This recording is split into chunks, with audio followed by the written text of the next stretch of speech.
Hi, this is Drew Jones of Drewsguitarshop in Seattle, Washington, and in this video I'm going to be covering some more complicated electronics repair than I generally cover on this channel because we're working with this Parker fly. Parker flies have a interesting issue that has been showing up more and more as these instruments age, which is that the connections in these guitars between the components are easily broken. The reason for that is because these ribbony things that you see in here are called flex PCBs, and these flex PCBs are basically a wire. It's a little flat piece of metal that goes all the way through there. That's what those lines are, and it's set into this plastic that can flex a little bit, but it is kind of brittle. Like it has a point where it will break.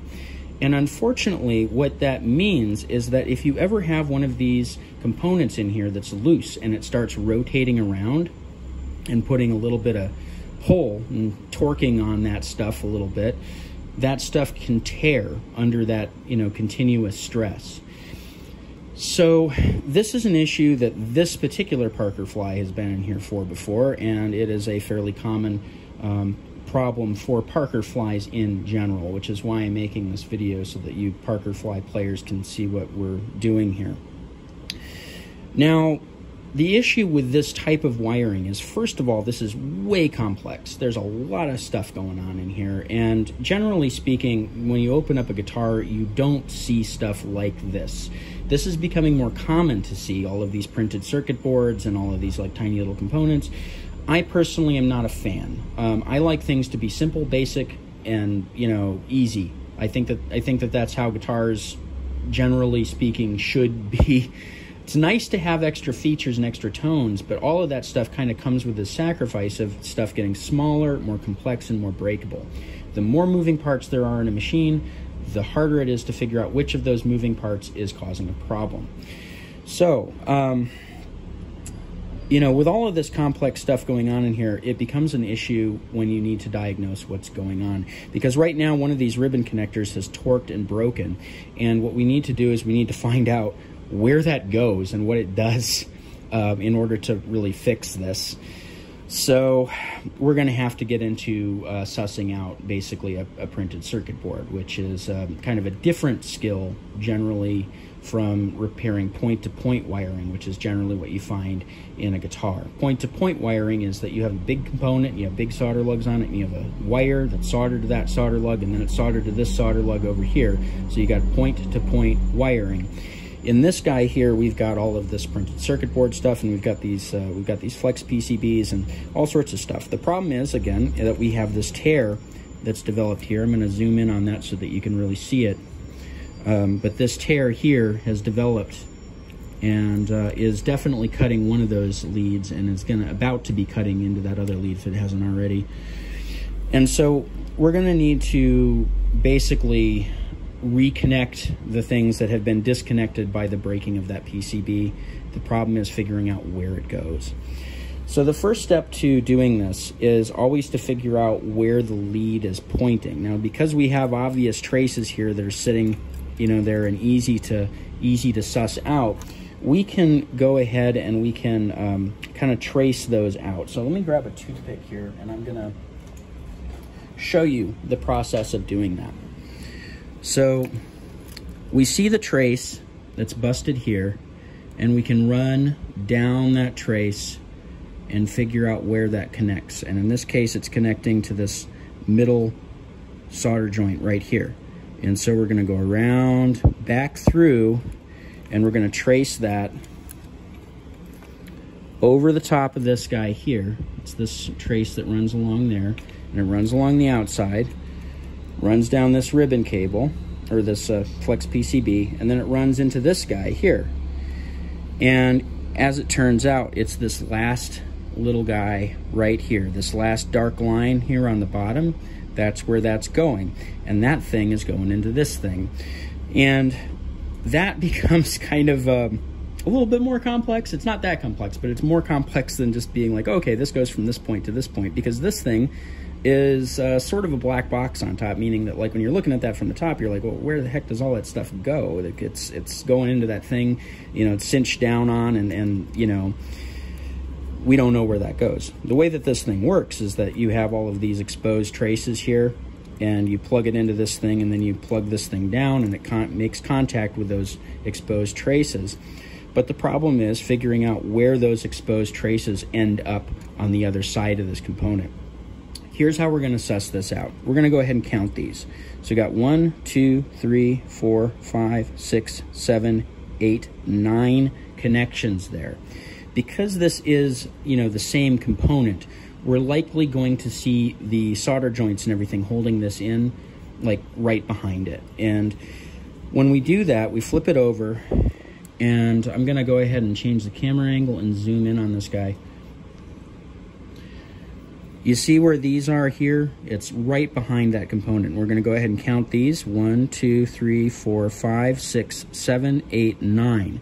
We have exactly the same number of these joints back here as we do wires going in on the other side. What that tells us is that these connectors here are what's holding that down. And sometimes you can actually pull the piece, you know, over, and you can see where those leads are coming through and going through the other side.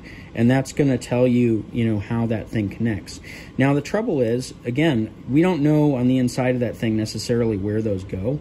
And so we're going to have to test these and figure out where they go. Likely what's going on is that, you know, each one of these is going to correspond to the closest cable or the closest connector to it. That is to say, this top one likely connects to this one. You know, the next one down likely connects to this one, because these kind of run in an alternating order. But we don't know that. So we're going to have to test it and make sure. What we're going to be using for that is a voltmeter on the continuity tester setting. Continuity tester setting is this little guy down here that has a little pointy arrow next to that little sound wavy looking thing. And what this does is it tests continuity. That is to say, it wants to tell you if there's a continuous connection between your black lead and your red lead here. So if you touch these two together, you get that beep. And what you do is you get that beep even if you're making it as a connection between something else. So see? So because we have continuity with this big piece of metal, it's showing that there's continuity. So basically what this does is it tells you, okay, this thing on this end is connected with something that's connected with this thing on this end. So what we're going to do is we're going to hold this up to this area where we have that broken lead. We're going to flip this over. And we're going to hope that that broken lead has enough material sticking out of it that we can use it to test the continuity here. Hopefully that's the case. Now, if we don't get a read on any of these here, let me go ahead and untangle these a little bit. If we don't get a beep on any of these, what it means is that we're going to have to scrape away some material, some of the material covering that lead so that we can get good contact with it. Maybe using an alligator clip on this thing instead of the pointy lead here. And we're going to go ahead and get that on there where we think that goes, and we're going to start touching these guys. So nothing there, nothing there, nothing there, nothing there, nothing there. And we're just going to go through these systematically, making sure that we keep that red lead on something. And you see on that last one, we got a little beep. So let's go ahead and make sure that we have that position correctly. And we'll test it again just to make doubly sure. Yep, and that's the one. So that little solder lead, the one here with this broken green wire coming out of it, don't know why that broken green wire is there, but that connector there is what goes to that center lug on that pot. And so what we're going to have to do is we're going to have to replace this connection that's going through this PCB, or this flex PCB, with something else. Now, what I would prefer to do is to do kind of a point-to-point repair on this, because I think that solid wire is going to do us better here than, again, trying to repair that ribbon. And so what we're going to be using is one of these guys. This is just a piece of thin wire that I pulled out of some cutoff from a pickup installation. So this probably came off like a Seymour Duncan or a DiMarzio pickup or something. And I cut back all the, the casing that was holding all these wires together, and I pulled this guy out. And this is what I'm going to be using for the repair. And what we're going to do is we're going to solder this wire to that center lug, and then we're going to solder it over here to that lug there. And that's going to that's going to create a situation in which that middle solder lug there is connected with this again, just by different means. And then we're going to do the same thing for this second lead down here, and we're going to go ahead and trace that. This one is much shorter, so we go here and trace it all the way back, and it looks like it's connected with this solder lug here. So we're going to have to do the same thing here, but it's going to be a much shorter run of wire. Then we're going to cut this off. We're going to put a little bit of acetate tape on the ends of those to keep them from kind of flopping around in there and maybe making contact with something, and that's going to be how we do that repair. But this is, like, again, this is a bit of a different skill than doing point-to-point repair, because when you get into this stuff, you're looking at all of these tiny little components in here and all of these little traces, and it becomes a little bit more complex figuring out what's broken, where it goes, like, you know, and gets into this diagnostic work that goes a little bit beyond what a lot of, you know, normal guitar electronics wiring repair is going to look like. So that's why we're doing this video. Anyway, so that's how you end up tracing the lead to figure out what's broken, where it's going, kind of what it's doing, and that's how you figure out where to put that wire to replace that lead so that you can get this part working again. Anyway, this has been Drew Jones of Drew's Guitar Shop in Seattle, Washington. If you found this video helpful and you enjoyed it, please like, subscribe, hit the bell, link around to your friends and all that good stuff. There's lots of videos like this on my channel, and please check those out as well. If you like this video enough to drop me a tip, there's information on how to do that in the description of the video. And there's also a link down there to my Reverb page where I sell some stuff, and also a link to my website where you can find my pricing information and my contact information.